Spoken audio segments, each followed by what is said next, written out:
Nous lirons le verset 27. Je vous en conjure par le Seigneur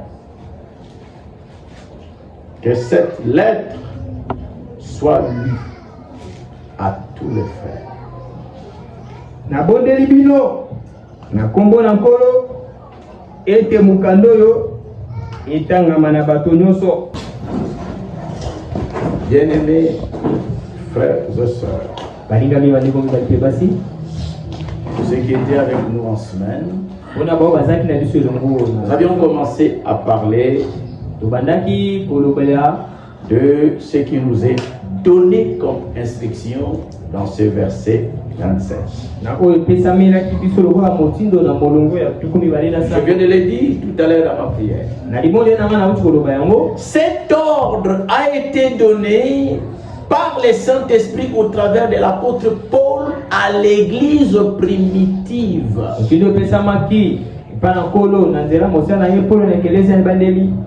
Et vous savez que l'église primitive pour nous est l'église modèle. Et vous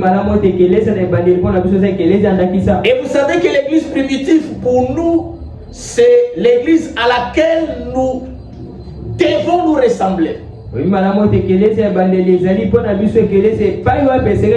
message du temps de la fin a pour but de nous ramener à la foi de l'église primitive. Est-ce que vous êtes ici?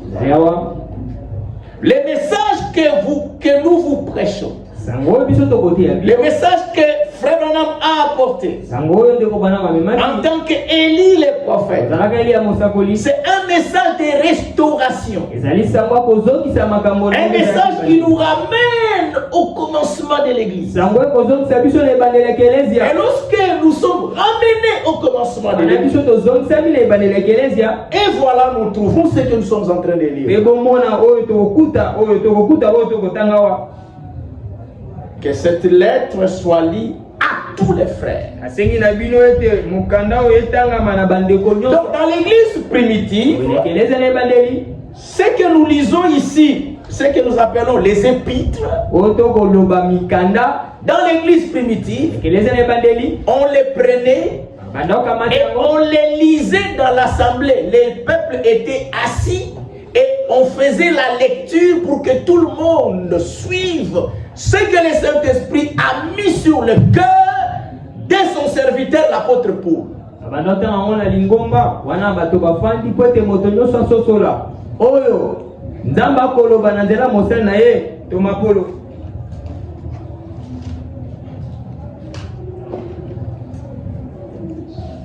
Et c'était ainsi dans les assemblées.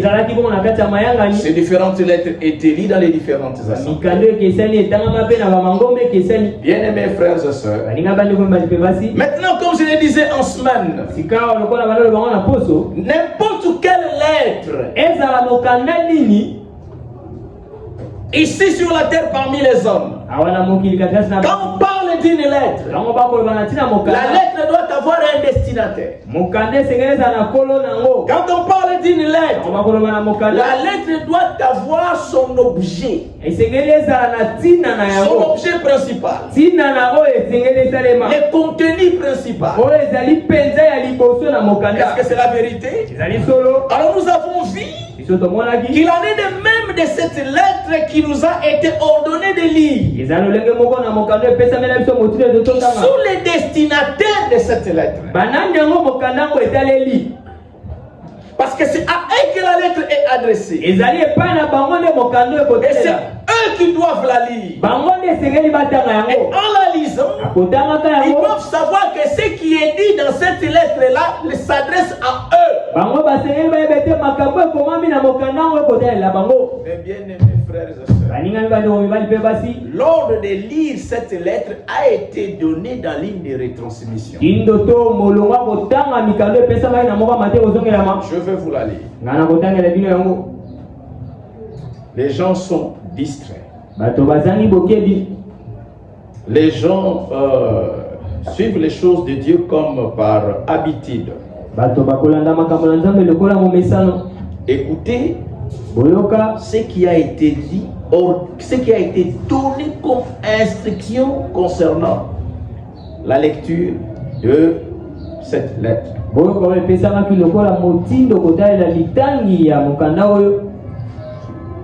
Et si nous sommes en train d'en parler, c'est à cause de cette instruction.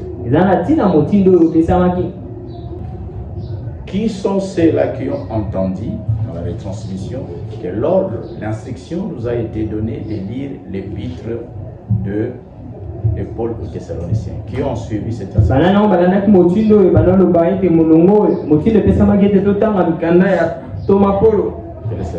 Qui sont ceux qui ont, après avoir entendu cette instruction et qui ont lu? Que le Seigneur vous bénisse. Ne soyez pas distraits, mes bien-aimés. Nous sommes en train de vivre la préparation finale de l'épouse pour les noces de l'agneau.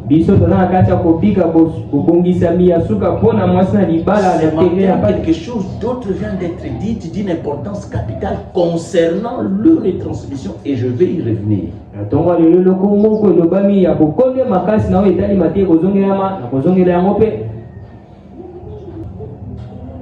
Je vous lis, c'est dans la retransmission.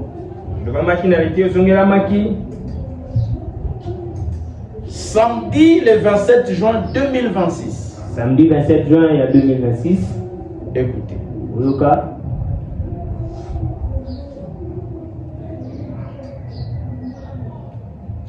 L'instruction qui a été donnée. Je vous en conjure par le Seigneur que cette lettre soit lue. Dans la traduction allemande, il est dit ceci, que cette lettre soit lue à haute voix à tous les frères.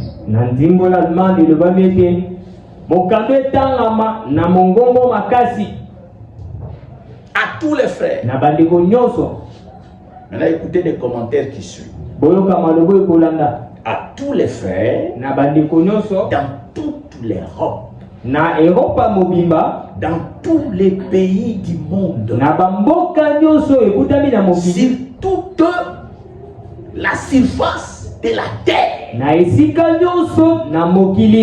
que cette lettre soit lue. Est-ce que c'est Amen? Telle est la volonté du Seigneur. Est-ce que tous ceux qui se rassemblent dans les assemblées aujourd'hui savent cette instruction? Même dans les assemblées du message, est-ce qu'ils connaissent qu'il y a maintenant cette instruction qui s'adresse à tous les frères sur toute la surface de la terre? Vous voyez que les choses qui sortent dans les retransmissions, ce n'est pas seulement pour nous qui sommes connectés. Le Seigneur l'a dit à l'église universelle. Mais le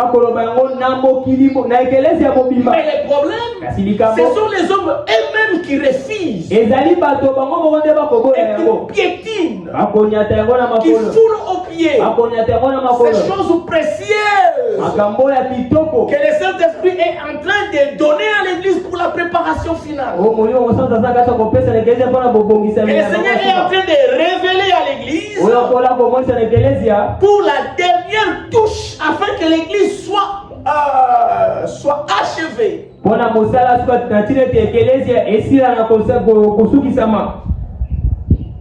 Que cette lettre soit lue à haute voix à tous les frères. À tous les frères dans le monde entier. À tous les frères dans la ville de Kinshasa. À tous les frères en Afrique. À tous les frères sur toute la la face de la terre. Alors nous devons nous poser les questions. Qu'est-ce qu'il y a dans cette fameuse lettre? Est-ce que vous êtes ici? Amen. Nous allons découvrir ça ensemble. Qu'est-ce qu'il y a dans cette fameuse lettre?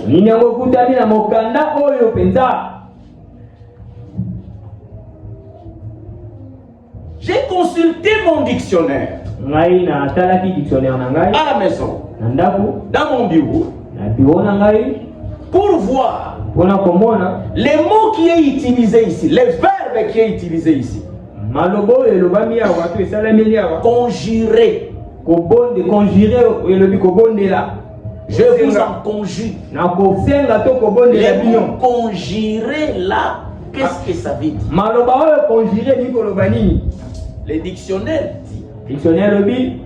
Conjurer veut dire supplier avec insistance. Est-ce que vous êtes ici? Amen.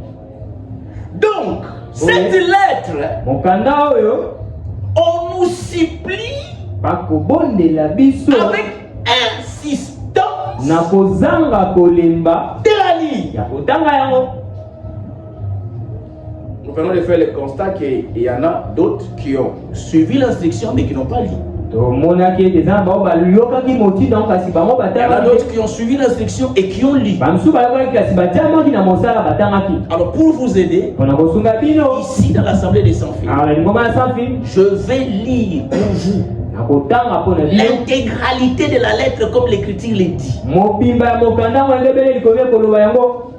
Afin que tout le monde qui est ici puisse entendre le contenu de cette lettre. Alors, qu'est-ce qu'il y a de si important dans cette lettre? Pour qu'on nous supplie avec insistance de la lire. Mais maintenant,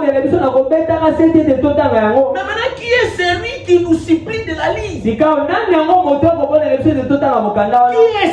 l'auteur de la lettre? Et la lettre s'adresse à qui? Si vous vous retrouvez parmi les destinataires de la lettre, quand nous allons nous mettre à lire la lettre, alors vous allez comprendre pourquoi cet ordre a été donné. Ils sont heureux, ils sont bénis, les destinataires de cette lettre. Alléluia. Amen. Ce matin, nous allons découvrir si nous faisons partie des destinataires de cette lettre. Je vous en conjure. Je vous supplie avec de lire cette lettre. Mais il dit, Paul dit, je vous en conjure. Il ne dit pas moi Paul. Je vous en conjure. Lisez bien vos Bibles. Que chacun regarde dans sa Bible. Après je vous en conjure, qu'est-ce qui vient après? Je vous en conjure. Vous pouvez continuer. Par le Seigneur. Voilà celui de qui vient l'ordre pour que nous puissions lire cette lettre. Le Seigneur Jésus lui-même, il veut que son Église, l'église qui a reçu la promesse de son retour, l'église qui attend son avènement, que cette église lise cette lettre.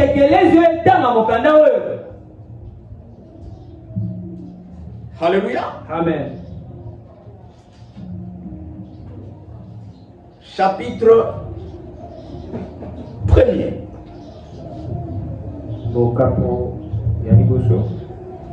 De la dite lettre.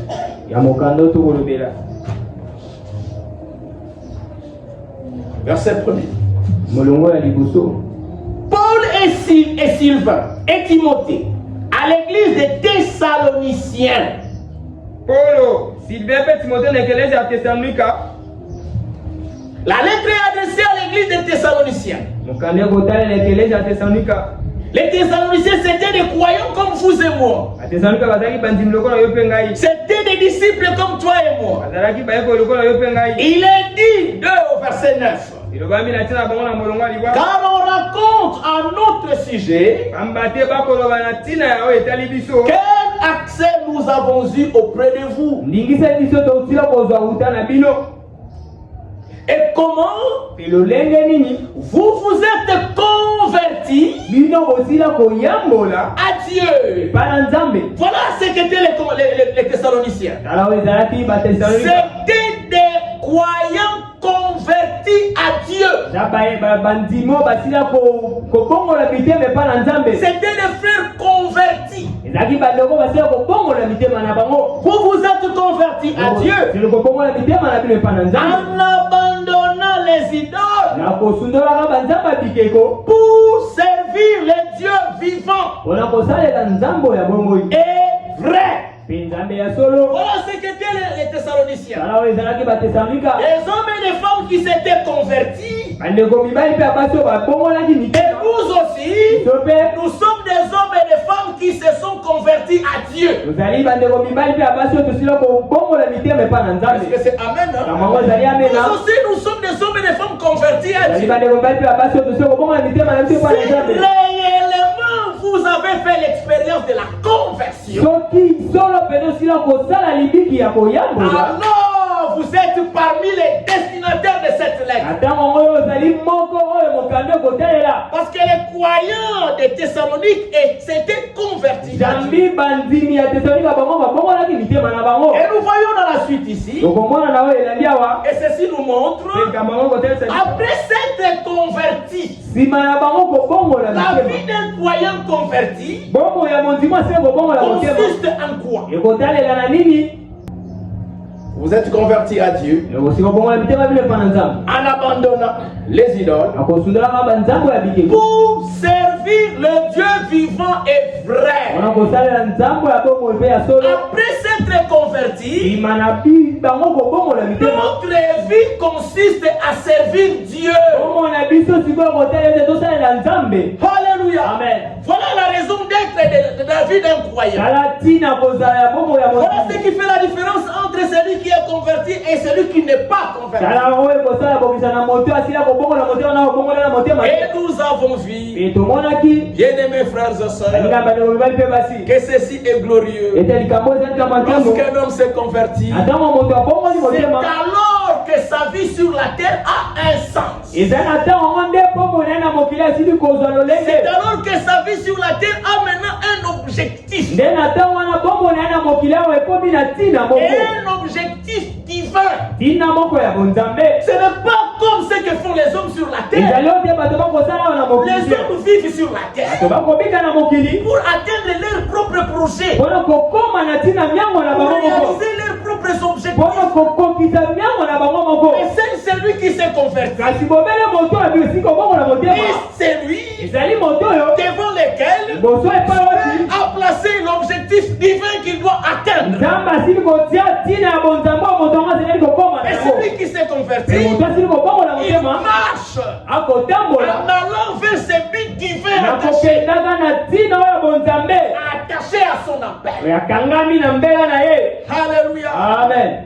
N'est-ce pas merveilleux? La vie des hommes convertis et ceux qui ne sont pas convertis. Voilà ce qui fait toute la différence.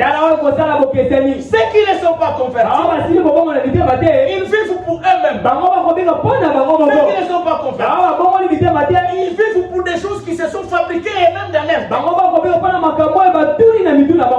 Je suivais Elon Musk. Les hommes que les hommes apprécient. Mais j'ai eu pitié de l'homme. C'est l'homme le plus riche de la planète. Je l'ai suivi. Il parlait. Et qu'est-ce qu'il disait? Il disait que lui-même il ne sait pas, il ne comprend pas les les buts de la vie de l'homme sur la terre. Il ne sait pas les buts de sa vie sur la terre. Alors comme il ne sait pas, lui-même maintenant invente un objectif. Il se donne pour sa vie. Et qu'il donne pour l'humanité. Maintenant, qu'est-ce qu'il s'est fixé comme objectif? Il faut mener des recherches. Faire des recherches.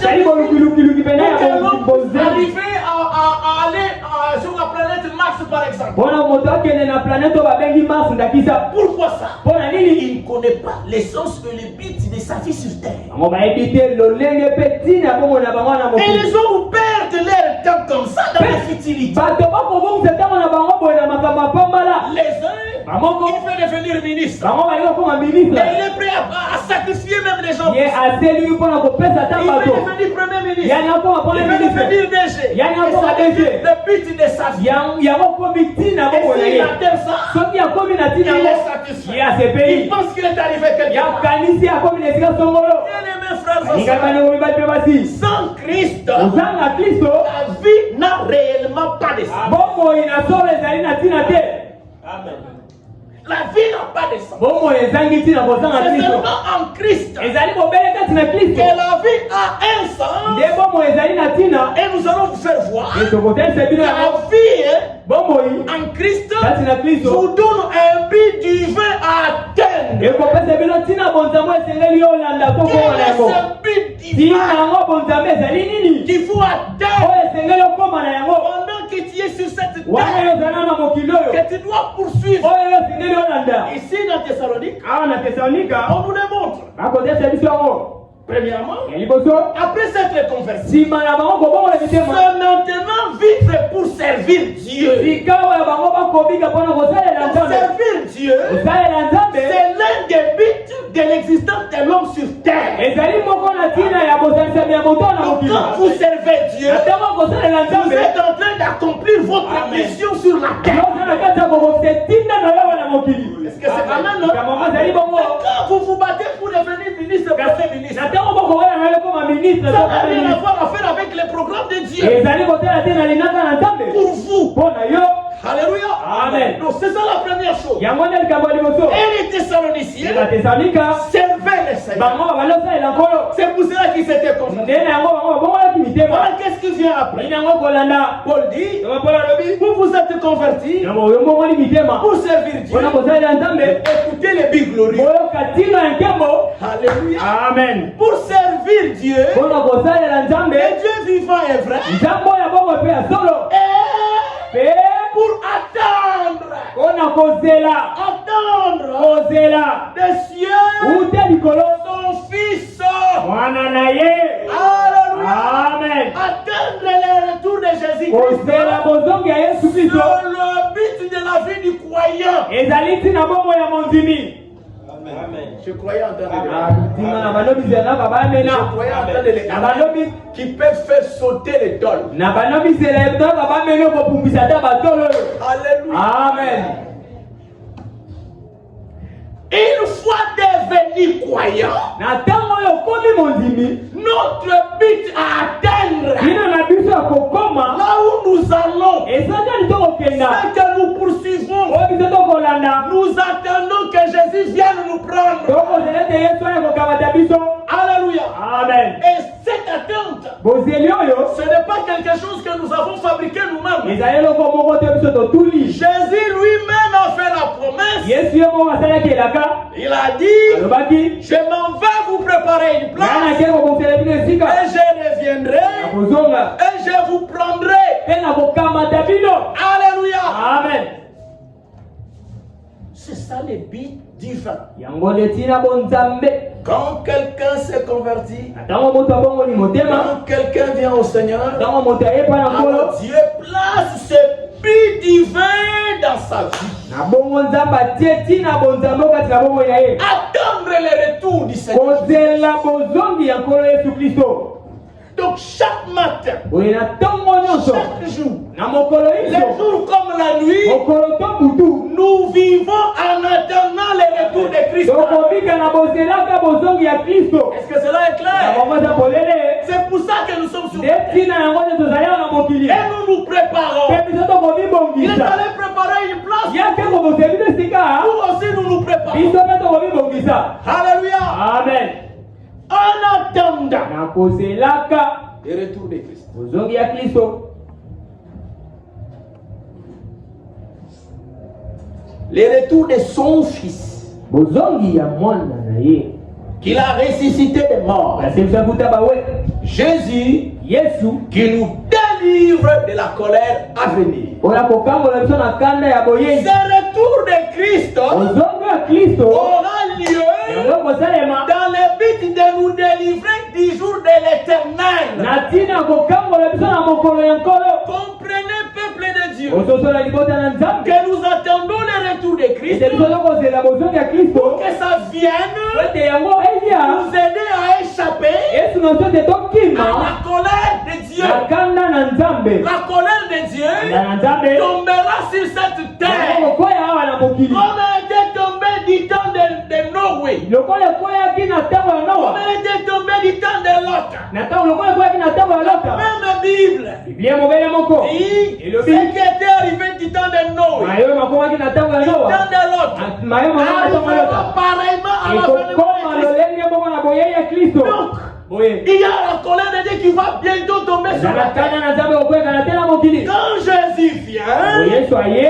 il vient pour nous arracher, Ye aye kobotola biso. pour nous faire échapper Po ete akimisa biso à la colère qui viendra après son avènement. na kando ekoya nsima ya bosongi na Donc, ye. si vous ratez Ya l'enlèvement, bosongi osangi linetwa sachez-le, eba malamu. vous tombez directement dans les jours de colère. yokwembala moko na mokolo na Et nkanda. le prophète William Branham, Mosakoli William yango balamu. que les gens le veulent ou pas, Bato balinga ngo to te. croient ou pas, Bandima ngo to pe et te. les prophètes promis dans la Bible, Yazali mosakola na kami na Biblia. Malachie chapitre 4, Na malaki ya minei. écoutez ce que dit la promesse. Oyoka oyo elaka Je koloba. vous enverrai Élie les prophètes Na kontinele bileli ya mosakoli. quand Tatangoni. avant les jours de l'éternel, Yambo mokolo na nkolo. les jours terribles, Mokolo ya kele. les jours redoutables. Mokolo epena ya C'est ça kanda. les jours de colère. Yango nde mokolo na kanda. Donc le prophète Branham a été envoyé Wana mwatinamaki. comme Noé Lokola Noa. avec un message Asango moko. pour l'annoncer aux habitants de la Wana terre. kosakola bafali nyonso ya Si mokili. vous voulez échapper à la colère de Soki Dieu, oli kokima na kanda na il Nzambe. faut croire au message que ce prophète a apporté. Esengeli ndima na sango mosakola C'est amemi. le seul message qui est capable de vous aider à échapper à la colère de Dieu. Ezali sango bele moko nde sana makoki ya kosunga te okima na kanda Et là, ekoya. c'est ainsi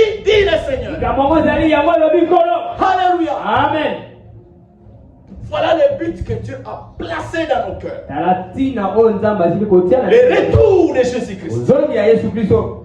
Et cette lettre qui nous a été invitée à lire Mpe mokano ebengamaki na biso tozotanga yango. a pour thème principal Yango ezali na mama na likambo. le retour de Jésus-Christ. Ozongi ya Yesu Kristo. C'est cela qu'on trouve dans le contenu de cette lettre. Yango nde tokokuta na kati ya mokanda oyo. Est-ce que vous êtes ici? Ozali awa.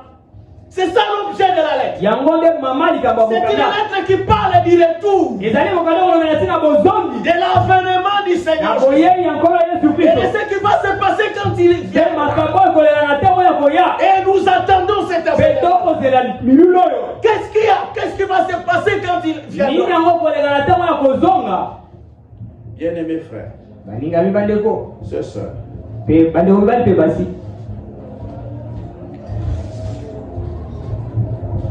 l'apôtre Paul Thomas Polo.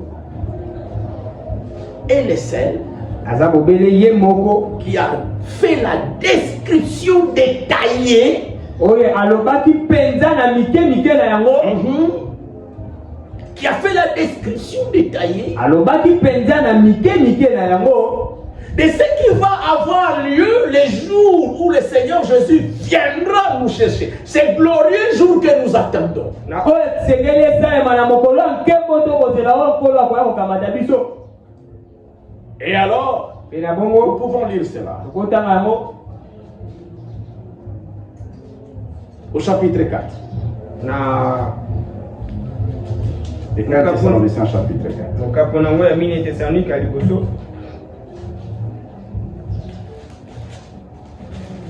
prenez le temps à partir du verset 4. Paul.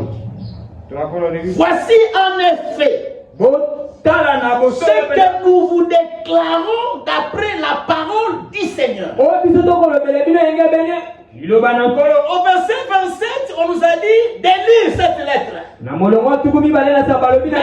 nous sommes en train de la lire. Est-ce que vous êtes là? Amen. Nous sommes en train de la lire maintenant. Et qu'est-ce que nous trouvons dedans? Nous trouvons ce que je suis en train de lire. Voici en effet ce que nous vous déclarons d'après la parole du Seigneur. Est-ce que vous voyez la formulation de cette parole? Paul dit, il ne dit pas, voici ce que moi, Paul, je vous dis. Je suis apôtre, je suis prophète, je suis docteur. C'est ce que je vous dis. Non, il dit, voici ce que nous vous déclarons d'après la parole du Seigneur. Ce que nous allons lire maintenant, ce sont les paroles sorties de la bouche du Seigneur Jésus lui-même, et il veut que vous les sachiez et que vous les lisiez. Quelles sont ces paroles? On vous demande de lire dans cette lettre.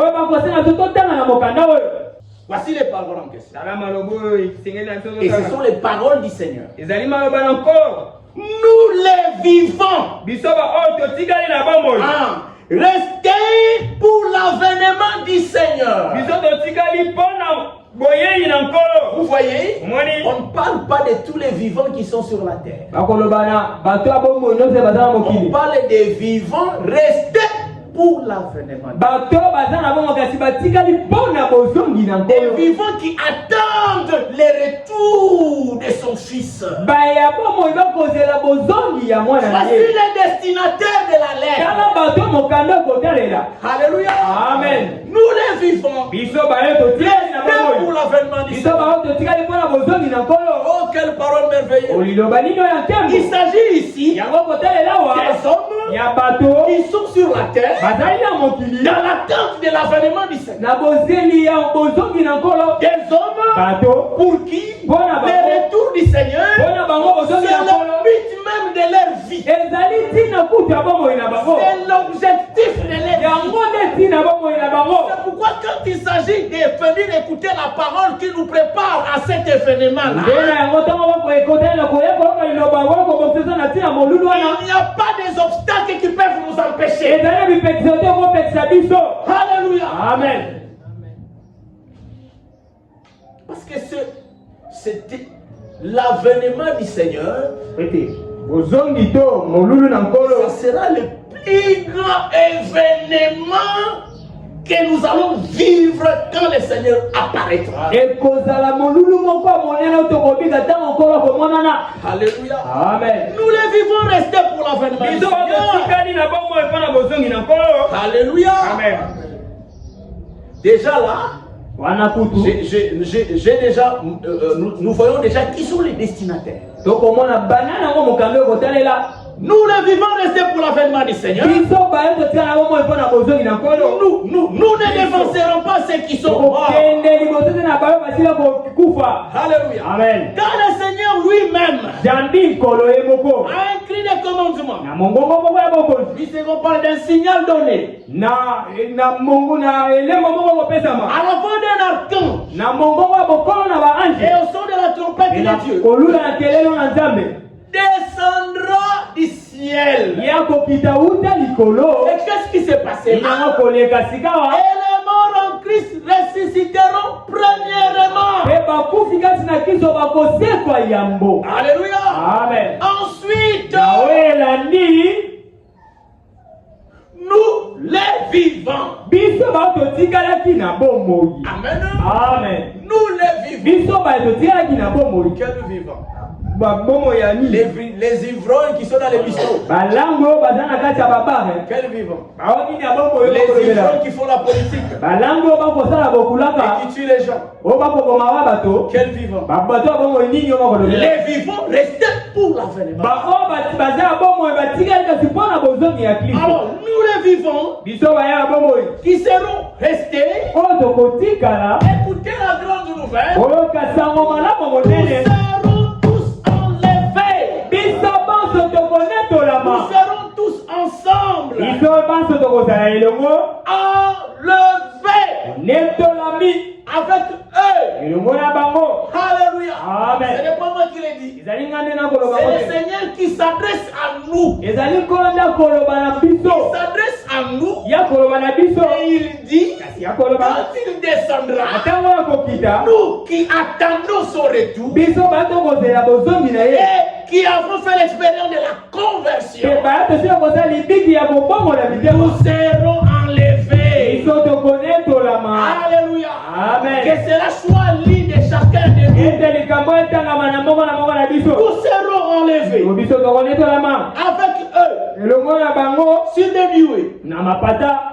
Pour aller où? À la rencontre du Seigneur dans les airs. Alléluia. Amen. Nous quitterons la terre. Nous irons à la rencontre du Seigneur dans les airs. Nous allons entendre parler de l'Esprit de Christ et du Saint-Esprit. Et nous avons vu la différence entre l'Esprit de Christ et le Saint-Esprit. La puissance que les croyants doivent revêtir. Écoutez-moi attentivement. L'importance d'être revêti de la puissance. Devenir enfant de Dieu, ça ne suffit pas. Et avoir l'Esprit de Christ, ça ne suffit pas. Parce que quand le Seigneur Jésus vient, l'enjeu, le problème, il faut quitter la terre et monter. Alors, mais pour quitter la terre et monter, vous devez avoir quelque chose. Vous devez l'avoir déjà. La chose qui va vous enlever, vous propulser, pour que vous alliez à la chose qui va te faire quitter la terre, pour te permettre de monter. C'est la promesse du Père, le baptême du Saint-Esprit, être revêtu de la puissance d'en haut. C'est ça, votre fusée, qui va vous faire partir. Quand vous avez reçu le Saint-Esprit, vous avez déjà cette puissance. Alléluia. Amen. Il va vous transporter. Et là, seulement cette puissance-là est déjà en vous. Quand vous avez reçu le Saint-Esprit, elle est tranquille. Nous mangeons les pions. La puissance est déjà. Vous n'avez plus d'inquiétude. Vous attendez seulement les jours où il apparaît. Quand le Seigneur apparaît, quand il va crier, cette puissance va se réveiller. Elle-même fait monter. Mais si vous ne l'avez pas, même si vous êtes déjà devenu enfant de Dieu, mais de nouveau, vous allez rester. Alléluia. Amen. Cela est clair? Bien-aimés frères, nous serons enlevés avec eux sur des nuées à la rencontre du Seigneur dans les airs. Et ainsi, nous serons toujours avec le Seigneur. Alléluia. Amen. Nous serons toujours avec le Seigneur. Nous serons enlevés et nous serons toujours avec le Seigneur. Maintenant, écoutez le verset. Consolez-vous donc les uns les autres par ce pas. Nous avons installé en semaine. C'était le mercredi, je pense. Le verset dit, c'est pas moi qui l'ai fait écrire. Consolez-vous donc les uns les autres par ces paroles. Quelle parole? Mais c'est par les paroles que nous venons de lire. C'est pas les paroles que nous venons de lire. Nous les vivants, qui seront restés, nous serons tous ensemble enlevés. Voilà les paroles avec lesquelles le Seigneur veut que nous puissions nous consoler les uns les autres. Alléluia. Amen. Voilà les paroles de consolation. Bientôt nous serons enlevés. Et quand nous serons enlevés, nous serons avec le Seigneur pour toujours. Si un frère est dans l'abattement, si un frère est triste, il a perdu son emploi, il a perdu un membre de famille, notre sœur vient de nous quitter, les paroles avec lesquelles nous pouvons nous consoler, le Seigneur lui-même nous les a données. Alléluia. Amen. Restons tranquilles. Continuons à persévérer. Malgré toutes ces difficultés, notre Seigneur nous a promis de venir nous prendre. Et il nous enlèvera. Et après être enlevés, nous serons avec lui pour là où il n'y aura plus la mort. Là où il n'y aura plus de cris. Il n'y aura plus de pleurs et de graissements de dents. Il n'y aura plus de deuil. Alléluia. Amen. Amen. Amen. Vous commencez à comprendre l'importance de lire la lettre. J'ai déjà lu la lettre. Les choses que j'y ai découvertes. J'aimerais que chacun de vous aussi lise et découvre par la révélation des choses qui sont déjà.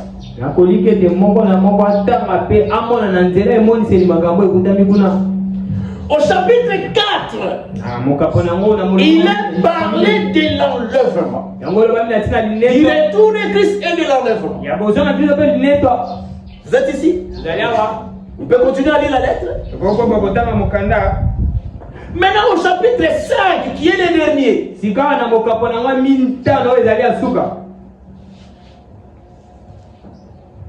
Après avoir parlé du retour du Seigneur au chapitre 4,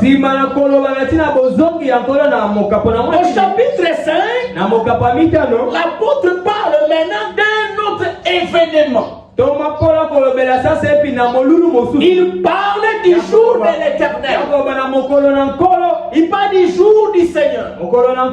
C'est un autre jour. Le retour de Christ, c'est autre chose. Et les jours du Seigneur, c'est également autre chose. Les jours du Seigneur, c'est les jours de la colère de Dieu sur les habitants de la terre. Remarquez que le jour du Seigneur viendra juste après le départ. La colère de Dieu ne peut pas éclater tant que nous sommes encore sur la terre. C'est pas merveilleux. Dieu attend que nous puissions quitter la scène avant qu'il ne puisse déverser sa colère sur la terre. Alléluia. Amen. Alors, le chapitre 5 commence. Il concerne les jours du Seigneur. Maintenant, écoutez ce qui est dit là. Pour ce qui est des temps et des moments, vous n'avez pas besoin, frère, qu'on vous en écrive.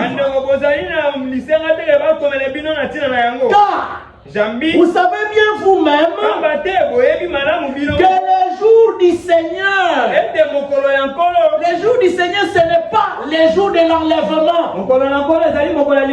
Ce n'est pas les jours de Christ que nous attendons. Que les jours du Seigneur viendra comme un voleur dans la nuit. Alléluia.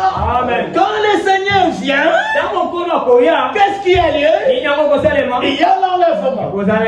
Et nous sommes partis. Mais quand les jours du Seigneur viennent, la Bible dit, les jours du Seigneur viendront comme un voleur dans la nuit. Il viendra quand? Est-ce que vous êtes ici? Vous êtes là. Quand est-ce qu'il viendra ce jour de colère? Nous avons lu là-bas au chapitre 1er. Jésus vient pour nous délivrer de la colère. Il vient pour nous délivrer de ces jours ici, les jours de l'éternel. C'est pourquoi il nous enlève avant que ce jour n'éclate. Maintenant, ce jour, quand est-ce qu'il vient? Nous en avons parlé la fois passée. Écoutez attentivement. Il vient quand? Quand les hommes diront paix et sûreté, alors une ruine soudaine les surprendra. Comme les douleurs de l'enfantement surprend la femme enceinte et ils n'échapperont pas. Les jours de la colère viendra quand les hommes diront paix et sûreté. Alléluia. Amen. Quand les hommes diront paix et sûreté, et qu'ils auront leur fameuse paix, et ils vont se réjouir. Et pendant qu'ils sont en train de se réjouir, maintenant c'est la paix. Maintenant c'est la paix. La guerre est finie.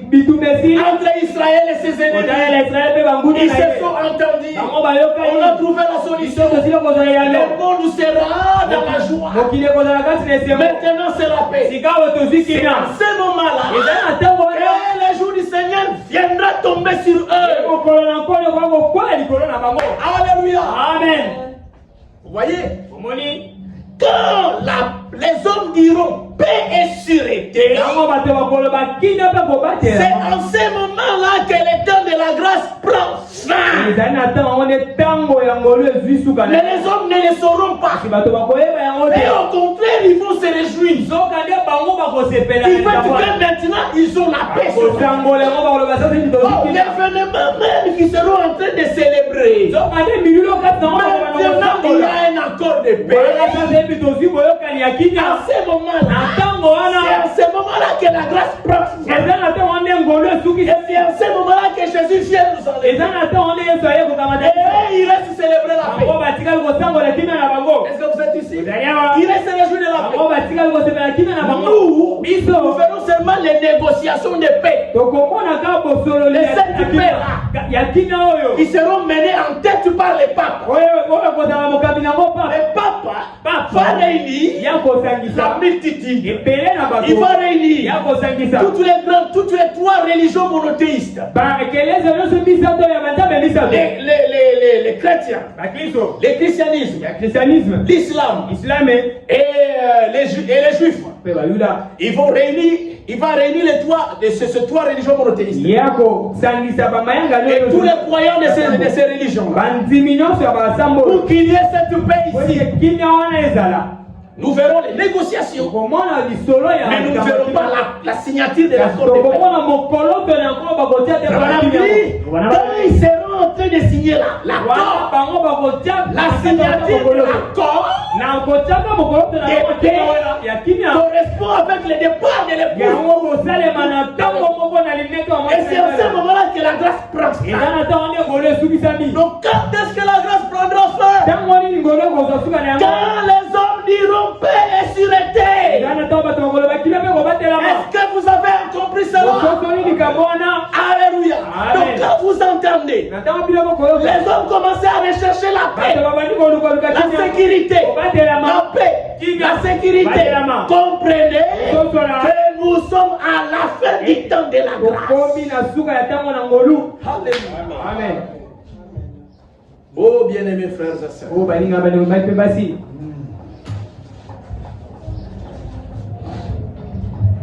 Maintenant écoutez. Quand les hommes diront paix, les habitants de la terre, alors une ruine soudaine les surprendra. Maintenant écoutez. Qui seront surpris? par les jours du Seigneur. Na mokolo na nkolo. Verset 4. Molonga mini. Remarquez comment est-ce que la Bible maintenant fait la différence entre deux groupes de gens. Otandeli Biblia ko sala bokesani kotala bitomi bali wa bali. Les masses. La majorité des habitants de la terre qui vont célébrer la paix. Mais la Bible dit, mais vous, Bino, alléluia, amen, n'est-ce pas merveilleux? Mais vous, vous qui êtes restés vivants en attendant le retour du Seigneur. Et les autres, les jours du Seigneur les trouver là. Mais les jours du Seigneur ne nous trouvera pas nous sur la terre. Voilà la différence. Mais vous, frères, vous n'êtes pas dans les ténèbres pour que ces jours vous surprennent comme un voleur. Quel jour? Les jours du Seigneur, les jours de colère. Nous, ces jours-là ne nous trouvera pas sur la terre. Est-ce que vous êtes ici? Écoutez maintenant la suite. Pourquoi ces jours ne nous trouvera pas sur la terre? Le verset 4 dit, mais vous, frères, vous n'êtes pas dans les ténèbres. Alléluia. Les autres ces jours-là les surprendront. Pourquoi? Parce que ils sont dans le ténèbres. La lumière c'est quoi? La lumière c'est cette parole que vous êtes en train d'entendre. Cette parole qui vous éclaire. Eux, ils ne l'ont pas. Alléluia. Amen.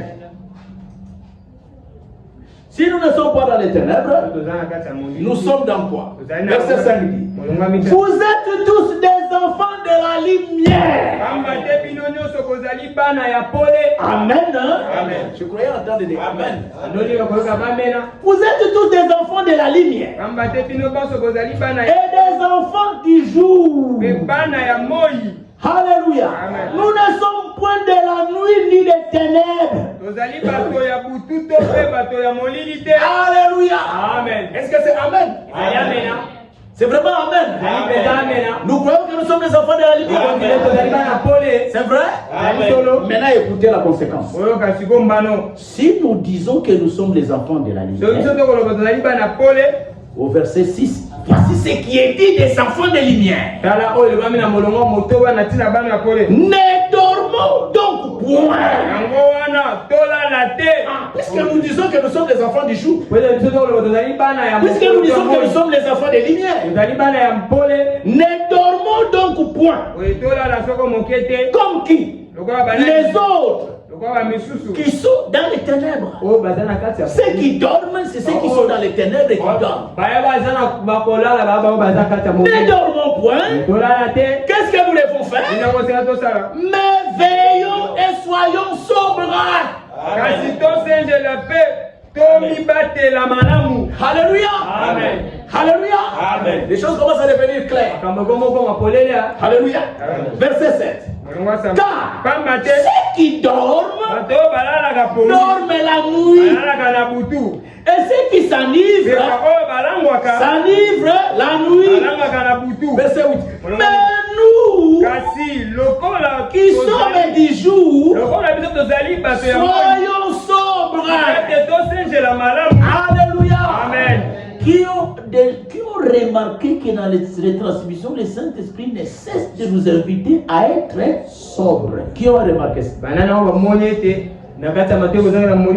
Soyez sobres, soyez sobres, soyez sobres. Alléluia. Amen. Parce que nous sommes les enfants du jour.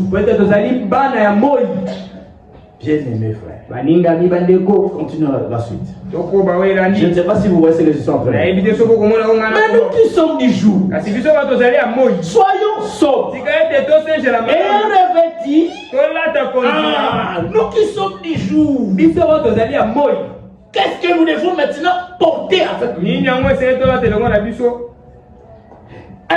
Ayant revêtu la cuirasse de la foi.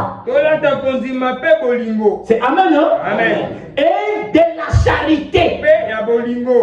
Voilà les choses que nous devons posséder. Ayant pour casque l'espérance du salut. Pourquoi nous devons avoir ça? Parce que nous sommes les enfants du jour. Alléluia. Verset 9. Écoutez encore une chose merveilleuse. Car Dieu ne nous a pas destinés à la colère, mais à l'acquisition du salut par notre Seigneur Jésus-Christ. Le verset 9 dit: Dieu ne nous a pas destinés au jour du Seigneur, qui vient après l'enlèvement. Si nous n'avons pas été destinés au jour de colère, donc Dieu nous a destinés à être enlevés. Amen. Alléluia. Amen. Est-ce que cela est clair? Si Dieu ne nous a pas destinés au jour de la colère, c'est qu'il nous a destinés nous à être enlevés. Alors comme il nous a destinés à partir, notre vie doit être différente de la vie des autres. Alléluia. Amen. Est-ce que cela est clair? C'est là que je voulais chuter, bien aimé. Que nous qui attendons l'avènement du Seigneur, nous à qui le Seigneur s'adresse et à qui il dit: je viendrai vous prendre. Frère, je ne sais pas si vous êtes en train de voir. Ils sont en train de se passer avec les retransmissions. La parole qui est en train de sortir dans les retransmissions, c'est une parole qui est en train de nous donner davantage l'assurance, qui est en train de chasser les doutes et l'incrédulité, pour que nous soyons certains que nous partirons. Alléluia. Alors puisque vous devez partir, Dieu nous a destinés à partir, alors notre manière de vivre doit être différente de celle des autres. Et notre manière de vivre, elle est décrite ici dans la même lettre. Dans la même lettre. Lisez calmement à la maison. 11. Comme Dieu ne nous a pas destinés à la colère, voilà, il nous a destinés à être enlevés. Suivez maintenant tout ce qui suit là. Comme Dieu nous a destinés à être enlevés, le verset 11 dit, après avoir dit au verset 10, au verset 9 plutôt, car Dieu ne nous a pas destinés à la colère. Et la suite, au verset 11 il dit, c'est pourquoi. Alléluia. Est-ce que c'est clair? Si vous dites que vous êtes enfant de lumière, et que le Seigneur vous a destiné à être enlevé, maintenant écoutez ce que nous allons lire ici. Ce que nous allons lire ici, ça concerne ceux qui sont destinés à être enlevés. C'est pourquoi exhortez-vous réciproquement. Est-ce que c'est amen? Que cette lettre soit lue à haute voix à tous les frères. Nous, à qui le Seigneur promet d'être venu nous prendre pour nous enlever. Voici comment est-ce que le Seigneur veut nous voir vivre. Exhortez-vous réciproquement et édifiez-vous les uns les autres, comme en réalité vous le faites. Est-ce que c'est amen? On continue. Nous vous prions, frères, d'avoir de la considération pour ceux qui travaillent parmi vous. Est-ce que c'est amen? Ça, c'est le Seigneur qui nous s'adresse à chacun qui attend le retour de Christ. Le Seigneur fait de la discipline de l'ordre parmi les peuples qui se préparent à venir prendre. D'avoir de la considération pour ceux qui travaillent parmi vous, ceux qui prêchent. Alléluia. Amen. Pour ceux qui travaillent parmi vous, qui vous dirigent dans le Seigneur et qui vous exhortent, ayez de la considération pour eux. Verset 13. Ayez pour eux beaucoup d'affection à cause de leur œuvre. Soyez en paix entre vous. Nous qui attendons l'enlèvement, nous devons vivre en paix entre nous. On ne doit pas trouver des disputes. On ne doit pas trouver des querelles. Dans la marche de Noé, tout ce qui était entré dedans, ils ne pouvaient pas se disputer là-bas. Dieu les avait mis là-bas pour les garder, les sauver, les préserver. Nous que Dieu préserve, il n'y ait pas de querelle, de dispute au milieu de nous. Nous avons une même destinée. Alléluia. Amen. Marchons au même pas. Regardons tous dans la même direction. Voilà comment le Seigneur veut voir son peuple marcher. Est-ce que c'est Amen? Amen. Nous vous en prions aussi, frères. Avertissez ceux qui vivent dans le désordre. Est-ce que c'est Amen? Amen. Autre chose. Consolez ceux qui sont abattus. Alléluia. Quelqu'un, un frère est tombé, un frère a commis un péché. Ce n'est pas notre travail de commencer à les critiquer, d'en parler à gauche, à droite. Consolez-vous les uns les autres. Priez les uns pour les autres. Ça va venir. Consolez ceux qui sont abattus. C'est Amen, hein? Supportez les faibles. Si tu es fort, alors supporte ton frère et ta soeur qui est faible. Voilà comment est-ce que le Seigneur fait que nous puissions marcher. Nous sommes en route pour l'enlèvement. Alléluia. Amen. Je suis très content. Je suis très heureux. Et lis ce que je suis en train de lire là. Ils aient de patience envers tous. Est-ce que c'est Amen? Hein? Amen. Ils aient de patience. Ils aient de patience. Dieu garde patience envers les pécheurs. Même envers nous, Dieu garde. Nous aussi gardons patience envers les autres. Si aujourd'hui ils tombent, demain Dieu pourra les relever. Amen. Amen. Verset 16. Ça, c'est la vie des hommes qui attendent l'enlèvement. Soyez toujours joyeux. Alléluia. Amen. Et la parole de ce matin sur l'esprit de Christ que nous avons tous. Nous tous qui sommes nés de nouveau, et cet esprit l'a donné pour que nous soyons heureux, pour que nous soyons tous dans la joie. Dieu veut que nous marchions dans la joie. Alléluia. Amen. Soyez tous joyeux. Soyez toujours joyeux. Verset 17. Bien-aimés frères, c'est maintenant que j'ai compris le verset 17 ici. C'est dans le contexte de ce que nous sommes en train de lire dans cette lettre. Priez sans cesse. Nous qui attendons l'avènement du Seigneur, ceci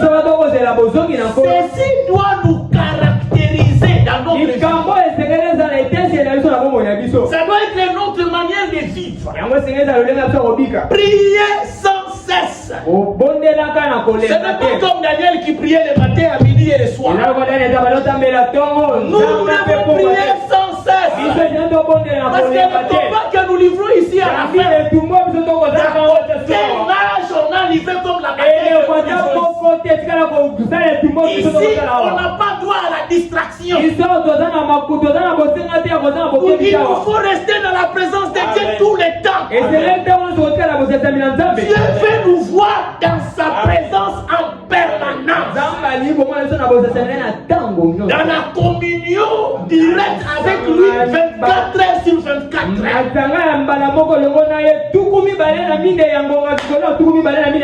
Alléluia.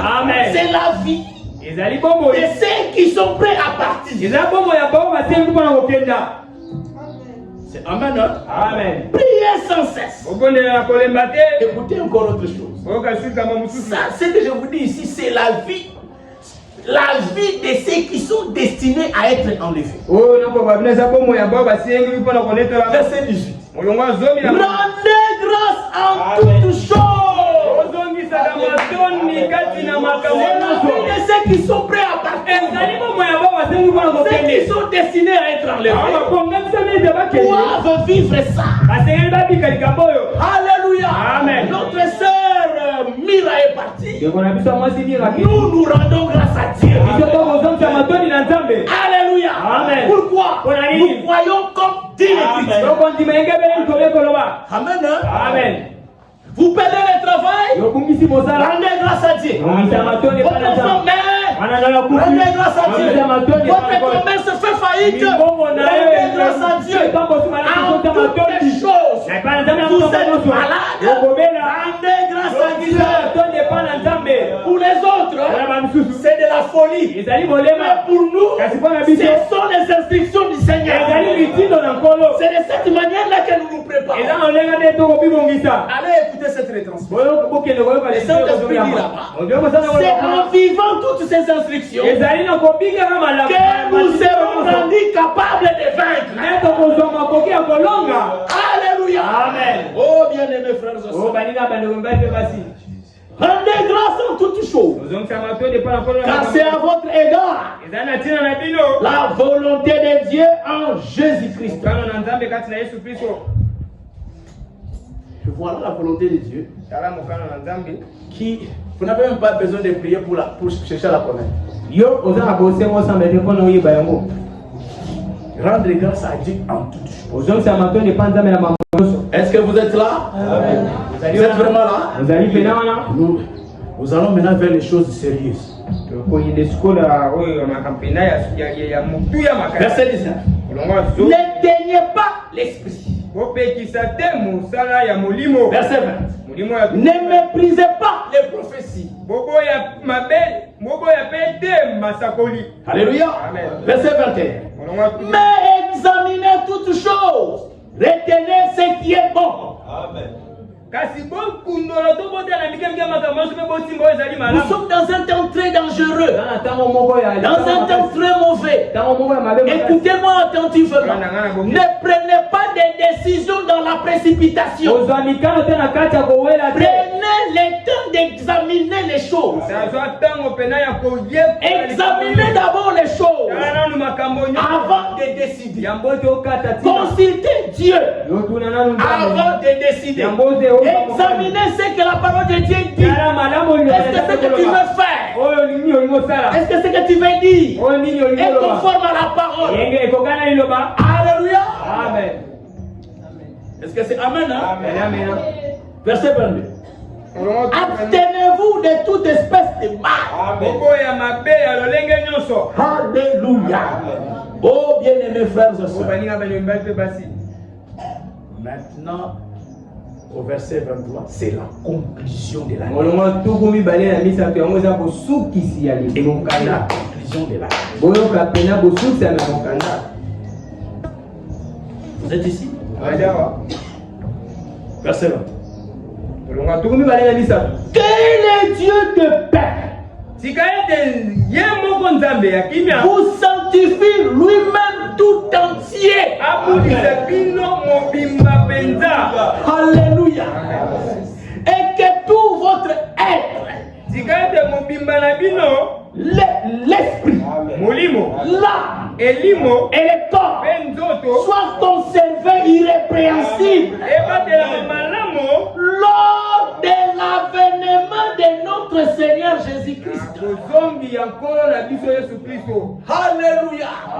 Bien-aimés frères et sœurs, le Saint-Esprit a dit que cette lettre soit lue à haute voix à tous les frères. Et nous sommes en train de vous la lire.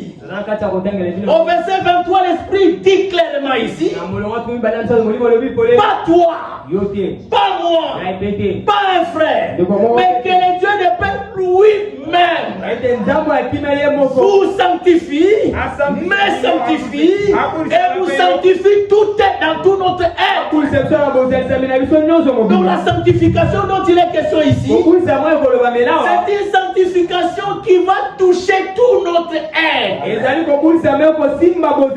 aura même pas qu'un espace de notre être qui va échapper à cela. Ça nous touchera en profondeur, dans l'âme, l'esprit et le corps. Pourquoi? Pour que nous soyons irrépréhensibles pour l'avènement du Seigneur. Alléluia. Amen. Verset 24. Ça c'est comme les Kinois disent, ah, ça c'est la dernière affaire qui tranche les problèmes. Celui qui vous a appelé est fidèle et celui qui le fera. Qui fera quoi? Qui peut répondre à ça? Qui fera quoi? C'est lui-même qui va nous sanctifier dans l'âme, l'esprit et le corps. Et quand il l'aura fait, nous deviendrons irrépréhensibles. Et étant devenus irrépréhensibles, il viendra nous prendre. Alléluia. Donc l'achèvement de l'église, lui-même s'en occupera.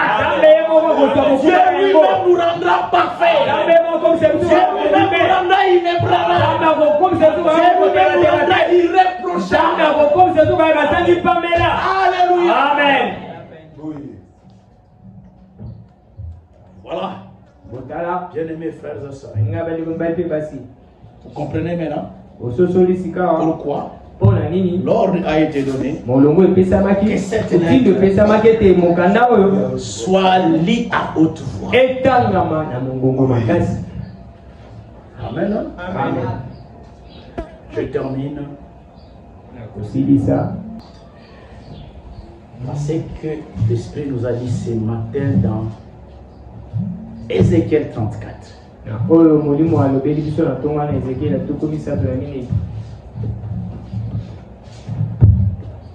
Ce que nous allons lire là, c'est ce qui est en train de se passer maintenant dans l'église, en rapport avec le retransmission que vous entendez ici.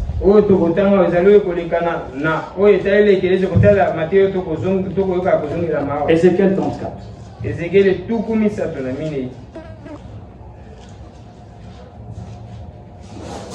C'est parce qu'ils n'ont pas encore publié la brochure sur ça. Quand ça sera publié, on aura l'occasion de vous lire ce qui a été dit. Maintenant, nous mot. Ézéchiel chapitre 34. Verset 17. Vous êtes là? Et vous, mes brebis, ainsi parle le Seigneur l'Éternel. Voici, je jugerai entre brebis et brebis, entre bélier et bouc. Nakokota makambo katina egwele moko pe egwele mosusu katina ba meme ya mibali pe mbantaba ya mibali. Écoutez frère, C'est une parole sérieuse. Ici, la Bible ne dit pas je jugerai entre brebis et bouc. Non, il est bien dit entre brebis et suivez maintenant attentivement. Quelle est la différence? De quoi l'Écriture parle ici? Brebis et brebis. Des groupes de brebis. Des groupes de brebis séparés, distincts. Et à l'une des catégories de ces brebis, Dieu fait un reproche. Dieu est irrité contre une catégorie de ces brebis.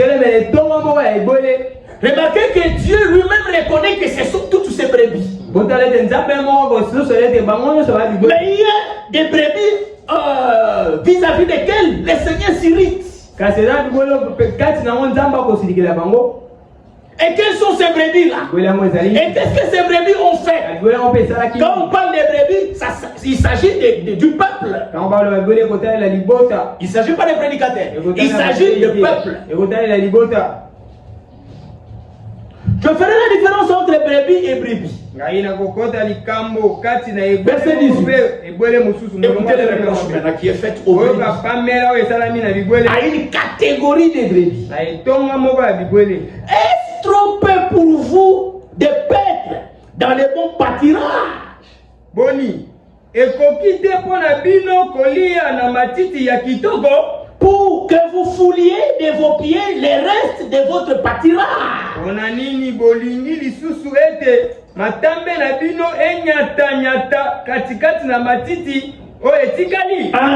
De boire une eau limpide pour que vous troubliez les restes avec vos pieds.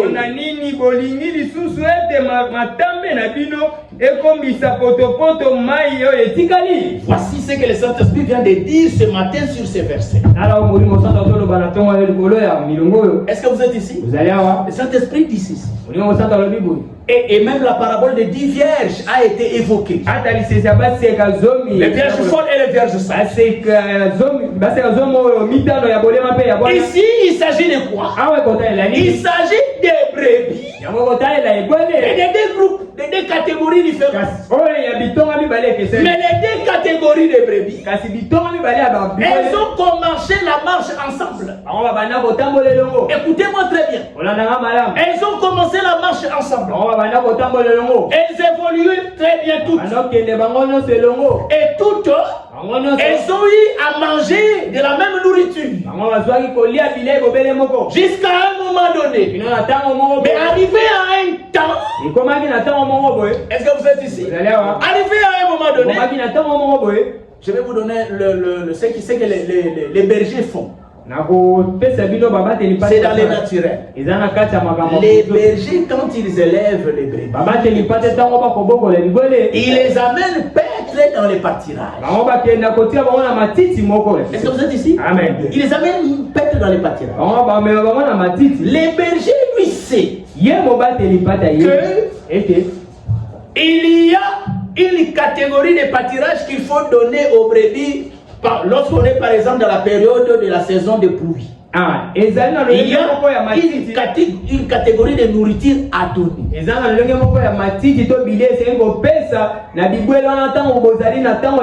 Ou lorsque les brebis sont encore très jeunes, il y a une catégorie de nourriture à leur donner.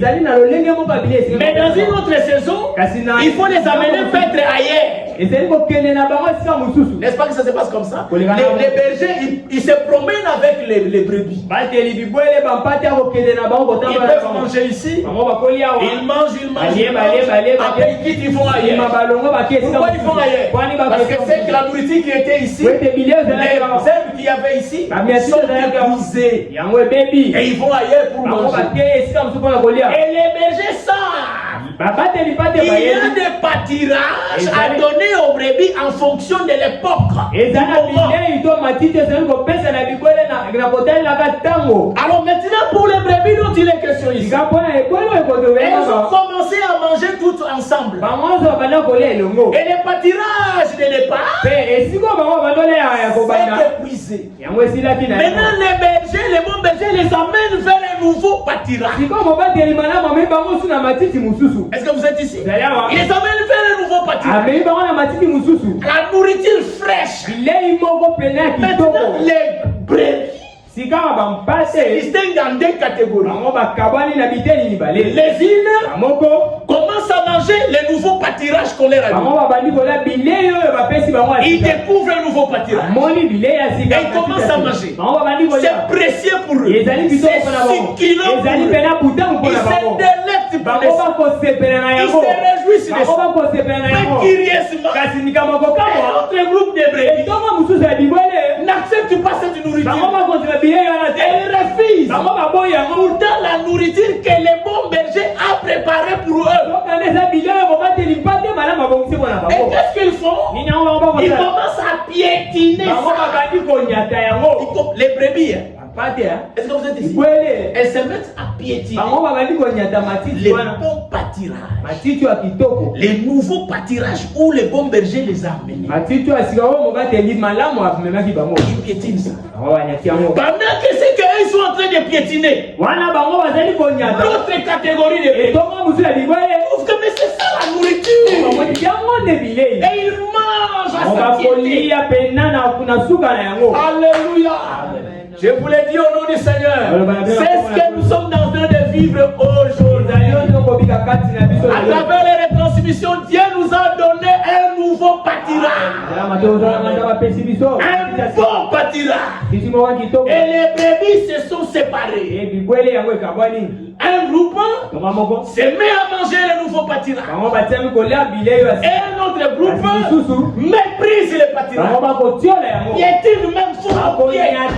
Les retransmissions sont foulées au pied. La parole qui sort des retransmissions est foulée au pied. C'est que nous lisons dans Ézéchiel est en train de s'accomplir aujourd'hui dans l'église, dans le monde entier. Que celui qui a les oreilles pour entendre, entendre. Si vous piétinez les retransmissions ici, alors écoutez.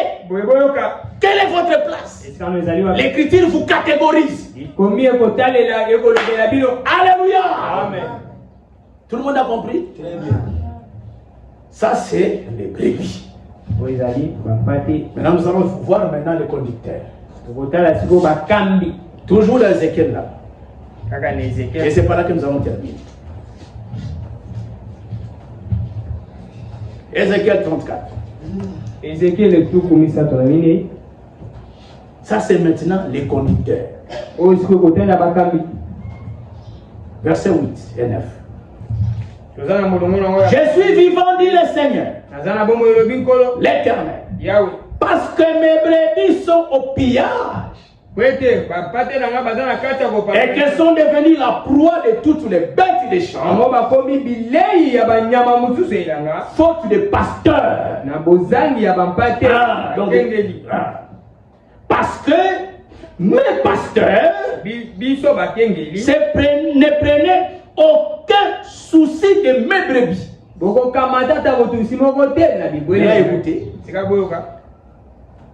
Qu'ils se paissaient eux-mêmes.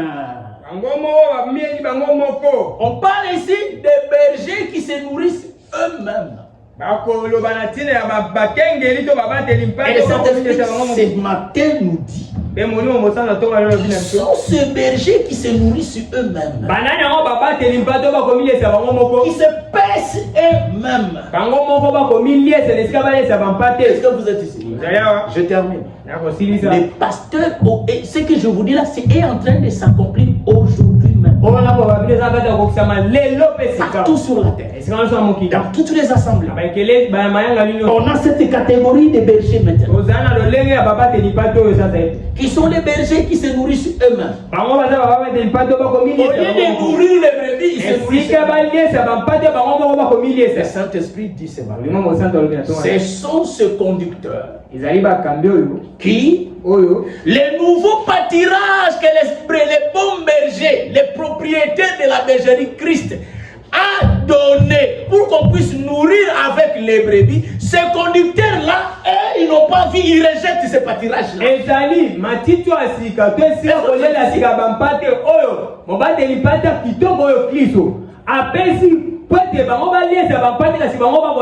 Ils sont bergers. Les bergers, les propriétaires de la bergerie donnent un nouveau pâtirage pour qu'ils puissent nourrir le peuple avec les nouveaux pâtirages. Mais les bergers, ils ne voient pas que c'est de la nourriture. Et les bergers, ils piétinent ça. Ils refusent ça. Et comme ils refusent aussi que leurs brebis puissent manger ça. Est-ce que vous êtes ici? C'est ce qui est en train de se passer maintenant. Des conducteurs qui n'ont pas reconnu que les retransmissions, c'est le nouveau pâtirage que Dieu a donné pour son église. C'est la nourriture spirituelle autant convenable. Comme ils ne voient pas, ils sont aveugles, conducteurs aveugles. Ils piétinent la nourriture. Ils refusent eux-mêmes de manger. Et ils empêchent leurs brebis de manger. Comment ils le font? Ils empêchent leurs brebis de se connecter. Ils refusent que leurs brebis se connectent. Ils refusent d'introduire les retransmissions dans leurs assemblées. Ils n'ont pas de place pour les retransmissions dans leurs assemblées. Et ils continuent à brouter dans les pâtirages déjà broutés. Et celui qui a les oreilles pour entendre, entend. Que le Seigneur vous bénisse. Vous pouvez vous lever pour la prière.